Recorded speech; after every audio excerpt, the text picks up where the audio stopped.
মতিউর রহমান চৌধুরী ভাইকে এই প্রথম প্রশ্নটি আসলে করতে চাই যে মতি ভাই, আপনি সর্বশেষ আপনার যে রাজনৈতিক ম্যাগাজিন জনতার চোখে আপনি যে প্রতিবেদনটি প্রকাশ করেছেন এবং সেই প্রকাশের মধ্যে আপনি জানেন যে এটি নিয়ে আসলে অনেক কথা হচ্ছে, আপনাকে আসলে নানা জায়গায় উদ্ধৃত করা হচ্ছে, রাষ্ট্রপতি ভবন থেকে বা বঙ্গভবন থেকেও একটা ব্যাখ্যা দেওয়া হয়েছে। আমাদের প্রশ্নটি সরল, আপনি কি মনে করেন প্রধানমন্ত্রী শেখ হাসিনা পদত্যাগ করেছেন, করেন নাই? দেখুন, আমি যখন দেশের বাইরের থেকে আসি বিপ্লবের সময়টা আমি ছিলাম না এখানে, কারণ আমাকে 2 তারিখ রাতেই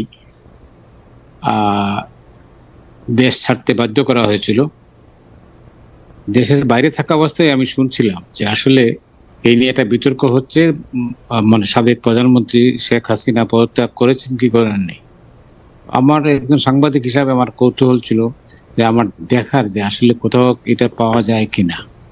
তো আমি রিলেভেন্ট মিনিস্ট্রিতে যোগাযোগ করে পাইনি। সর্বশেষ আমি প্রেসিডেন্ট হাউসে যোগাযোগ করলাম, প্রেসিডেন্ট সাহেব আমাকে সময় দিলেন, আমি গেলাম, কথা বললাম। তারপরে আমার একটা ধারণা হলো যে আসলে ওই বঙ্গভবন পর্যন্ত পদত্যাগপত্র পৌঁছায় নাই।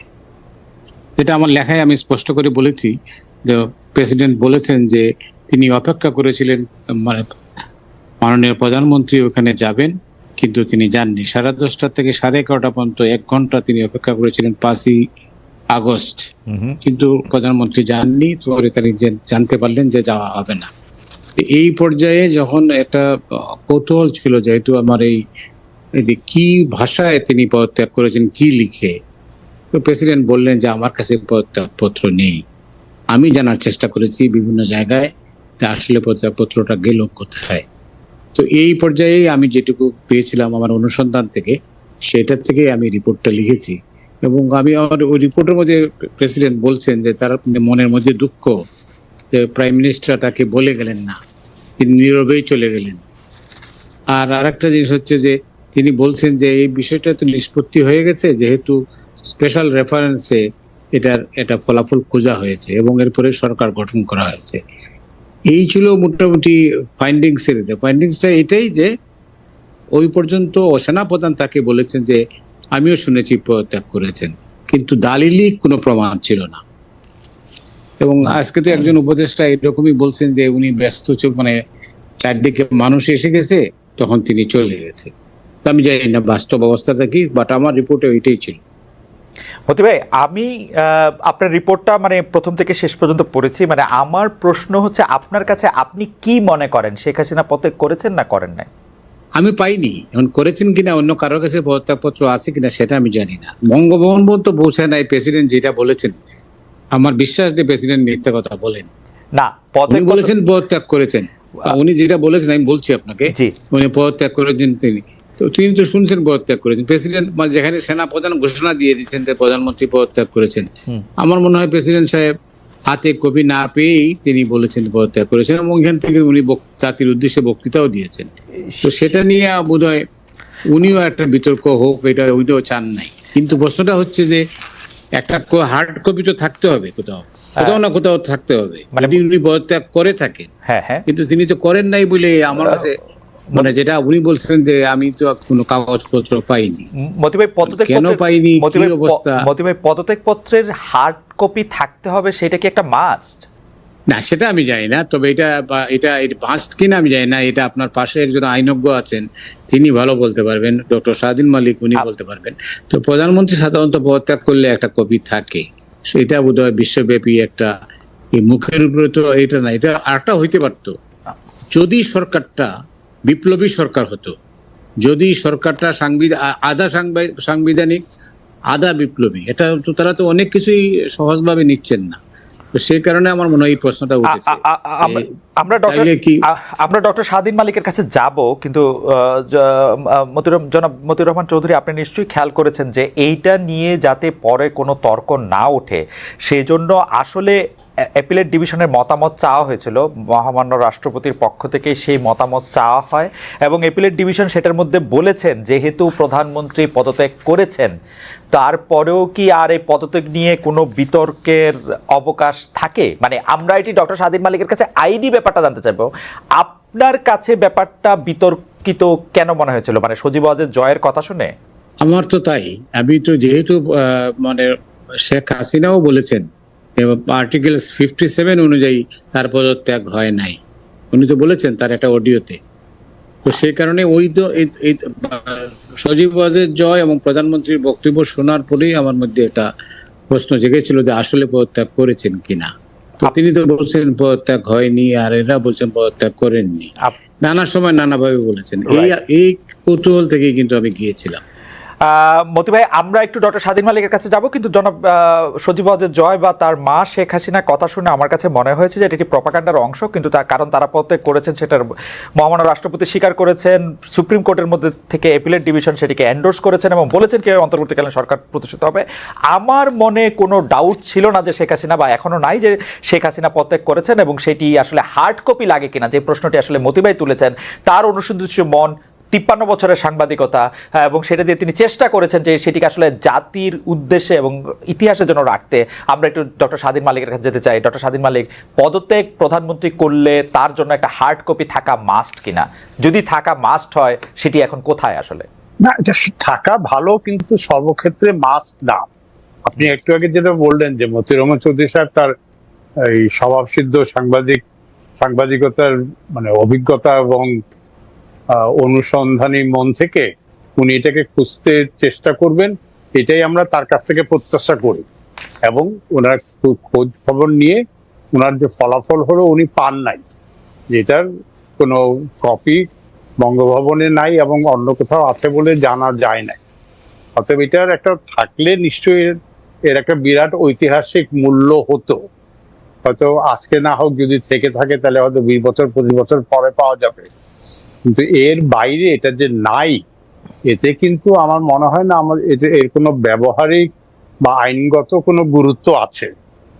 আমরা আইনে যেটা বলি যে অনেক সময় যেই কাজ হয়ে গেছে সেই কাজটা সবাই স্বতঃসিদ্ধ বলে মেনে নিয়েছে, তখন এটাতে যদি কোনো খুঁতো থাকে সেটা গুরুত্বপূর্ণ না।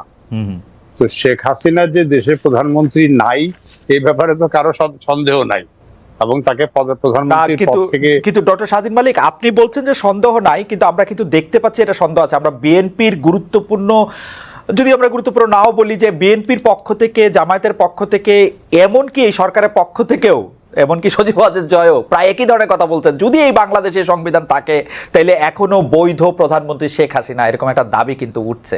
আমার ডাউট নাই, সেটা ঠিক আছে। আপনি বলছেন আইনে গুরুত্ব নাই, হার্ড কপি মাস্ট না, কিন্তু এই কথাটা বলার তো অবকাশ থাকছে। এইটাকে আপনি আসলে কিভাবে দেখছেন? এটা খুব খেলো উদাহরণ দেই। হ্যাঁ, আমি যতদূর জানি, অবশ্য আমি জীবিত ছিলাম না, 1950 সালে আমার বাবা মার বিয়ে হয়েছে, কিন্তু আমার বাবা মার বিয়ের কোনো কাবিননামা আমার বা আমার ভাই বোনের কাছে নাই। তো এখন এই হার্ড কপি নাই বলে কি আমরা কি জারদ সন্তান হয়ে যাব? নিশ্চয়ই না। দলিল থাকলে ভালো, কিন্তু দলিল না থাকলে যে জিনিসটা অবৈধ হয়ে যায়, বেআইনি হয়ে যায়, এটা কিন্তু খুব কম ক্ষেত্রে এটা প্রযোজ্য। দলিল লাগে, জমি জমার ব্যাপারে দলিল লাগে, কিন্তু অন্য বহু জায়গায় দলিল লাগে না। ধরো আমি আপনার কাছে 5 লাখ টাকা পাই, আমাদের কোনো লিখিত দলিল নাই, কিন্তু আপনি যদি স্বীকার করেন, হ্যাঁ আমি স্বাধীন মালিকের কাছ থেকে 5 লাখ টাকা ধার নিয়েছি, কালকে সামনের মাসে ফেরত দিয়ে দিব, তাহলে কিন্তু দলিলের কোনো দরকার নাই। হ্যাঁ, তবে যেটা ওই জন্য আমি বলছিলাম যে ঐতিহাসিক ভাবে দরকার আছে। আর দলিল মানে যদি পদত্যাগ করতেন বা না করে থাকেন তাদের কথা, কিন্তু ওইটা তো পদত্যাগ তো এখন মানে কার্যকর হয়ে গেছে। এখন মানে 5ই আগস্ট থেকেই কার্যকর হয়ে গেছে, এবং ওই পদত্যাগ, ওই পদ শূন্য হয়েছে ধরে নিয়ে যে আমাদের সব আইনি সাংবিধানিক কাজকর্ম হচ্ছে। অতএব এটা একটা, হ্যাঁ ওই জন্যই বারবার বলছি, যেটা ঐতিহাসিক মূল্য থাকতে পারে। কেউ 50 বছর পরে কপি বার করে। ডক্টর মালিক, আপনার বিশ্বজুড়ে আপনার ছাত্র, আপনি ঢাকা ভার্সিটিতে পড়িয়েছেন, আমেরিকার সবচেয়ে নামী ইউনিভার্সিটিগুলিতে পড়িয়েছেন, আপনি সব জায়গায় পড়েছেন। আপনার ছাত্রদের মধ্যে উজ্জ্বলতম একজন ছাত্র, যিনি এখন উপদেষ্টা পরিষদে আছেন, প্রফেসর ডক্টর আসিফ নজরুল, তিনি মতিউর রহমান চৌধুরীর এই নিবন্ধ ছাপা হওয়ার পরে, আপনি যেটাকে বলছেন যেটা গুরুত্ব নাই, পদত্যাগপত্র কার্যকর হয়ে গেছে, সেইটাতে রাষ্ট্রপতির কথা ধরে তিনি মিথ্যাচার করেছেন, তাকে কথা ফেরত নিতে হবে, তিনি এত মানে এই ব্যাপারটা নিয়ে why was he that much excited? এইটা তো আমরা সবাই জানি যে এরকম ঘটনা আমাদের ইতিহাসে কখনো হয়নি। আগে যতগুলি পদত্যাগ হয়েছে বা হয়তো নিহত করা হওয়ার কারণে পদত্যাগ পত্র লিখে যান না, এরকম হয়েছে। কিন্তু অতএব এটা এটা তো ঘটনা নতুন, এই ধরনের আমাদের ইস্যু আসে নাই, এবং এইটাতে এরকম একটা যেটা কোশমিকালে হয় নাই, ওইরকম একটা ইস্যু আসলে এটা নিয়ে কিছুটা উদ্বিগ্ন হওয়া বা এটার ফলশ্রুতি কি হতে পারে, যেহেতু নতুন ঘটনা, নতুন ভাবে হয়েছে, ওইভাবে নানা চিন্তা তো নানা মানুষের মনে আসতেই পারে। ওকে, আমাদের আইনে হয় না যেটা সেটেল, যে এই ধরনের ঘটনা হলে এর আইনগত ফলাফল এই হবে, ওইটা সেটেল। কিন্তু আমরা যখন মামলা করতে গিয়ে একটা আনসেটেল ব্যাপার পাই, যে এই ব্যাপারে কোনো রায় খুঁজে পাচ্ছি না, তখন আমরা উভয় পক্ষের আইনজীবীরা উত্তেজিত হয়ে যাই। আমি জোর গলায় বলি রায় নাই বলে কি এইটার মানে এইটা, আমার অপচয় এটা হয়েছে কি নতুন একটা বিষয় এসছে, ওই জন্য এটাতে কিছুটা উদ্বিগ্ন, উদ্বেলিত, উত্তেজিত হওয়া আমি কোনো দোষের কিছু দেখছি না, তো অস্বাভাবিক কিছু দেখছি না। আমি একটু মতিবের কাছে যাই যে জনাব মতিউর রহমান চৌধুরী, এইটা একটা বিষয় যে আমরা আপনাকে জানি যে আপনি তীক্ষ্ণ প্রশ্ন করতে পারেন খুবই সফট ভয়েসে, কিন্তু রাষ্ট্রপতি জনাব মোহাম্মদ শাহাবুদ্দিন, মহামান্য রাষ্ট্রপতি, তিনি যখন আপনাকে বললেন যে আপনার কাছে পদত্যাগপত্রের কোনো কাগজ নাই এবং আপনি যেটাকে আসলে শিরোনামেও আনলেন, তখন আপনি কি তার কাছে জানতে চাইছিলেন যে 5 আগস্ট তো আপনি বলছেন যে শেখ হাসিনা আপনার কাছে পদত্যাগ করছেন, তাহলে আপনি 2 রকম কথা কেন বলতেছেন? 2 রকম কথার ব্যাপার নাই তো, উনি তো বলছেন পদত্যাগ, তো আমি শুনেছি, হার্ড কপি আমার কাছে নাই, ওই সময় তো হার্ড কপির কোনো প্রশ্ন আসে নাই। উনি তো বলছেন না যে পদত্যাগ হয় নাই, উনি তো বলছেন যে মীমাংসিত হয়ে গেছে। আমার রিপোর্টে এটা বলা আছে, স্পষ্ট বলা আছে যে এই রিপোর্টে বলা আছে যে না, এটা মীমাংসিত বিষয়, এটা অলরেডি রেফারেন্সের মাধ্যমে এটা শেষ হয়ে গেছে। তো সেই জায়গায় তো প্রেসিডেন্ট সাহেবকে আর এই প্রশ্নটা করার দরকারই ছিল না। এই কারণে তখন আমার মনেও হয় নাই যে আসলে এটা নিয়ে বিতর্ক করবো ওনার সঙ্গে। উনি বলেছেন যে না, আমার কাছে কপি নাই, কিন্তু পদত্যাগ করেন না এই কথাটা কিন্তু উনি বলেন। আমার কি ছিল পদত্যাগ পত্রে তিনি কি লিখেছেন, আচ্ছা, আমি পদত্যাগ পত্রই পাই নাই, সেই কারণে আমি জানতেও পারি নাই যে আসলে কি লিখেছেন। একটা পদত্যাগ পত্র তো আর এমনি হয় না, 2 লাইনে তো আর হয় না। আপনি উনি বলেছেন যে উনি পদত্যাগ করেছেন, বা এই ব্যাপারটি, সেই বিতর্কটি একটি মীমাংসিত বিষয়। পরে তিনি আবার রাষ্ট্রপতির প্রেস উইং থেকেও সেটাকে একটি বলেছেন যে জনমনে বিভ্রান্তির সৃষ্টি হয়েছে, এটি একটি মীমাংসিত বিতর্কিত বিষয়। কিন্তু আপনি তো এই লেখাটি লেখার আগে, সম্পাদনা করার আগে, হেডলাইন দেওয়ার আগেও আপনি জানতেন যে বিষয়টি বিতর্কিত তার হবে বা বিতর্ক সৃষ্টি হবে, তারপরও আপনি কি এই হেডলাইনটা ইচ্ছা করেই দিলেন যে রাষ্ট্রপতি বলেছেন যে তার কাছে কোনো দালিলিক প্রমাণ নাই, নাকি এইটা দেওয়ার সময়? না, দেওয়ার সময় না, ব্যাপারটা হচ্ছে যে এটা তো হেডলাইন ছিল না।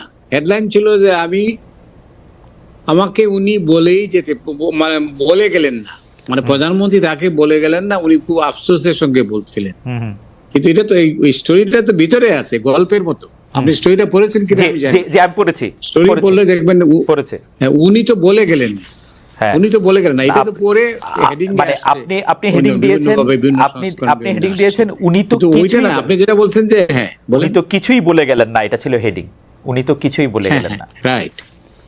জি, তো কারণ আপনাকে বলি যে প্রায় 2 মাস যাবত প্রেসিডেন্টের সঙ্গে প্রধানমন্ত্রীর কোনো কথাবার্তাই হচ্ছিল না।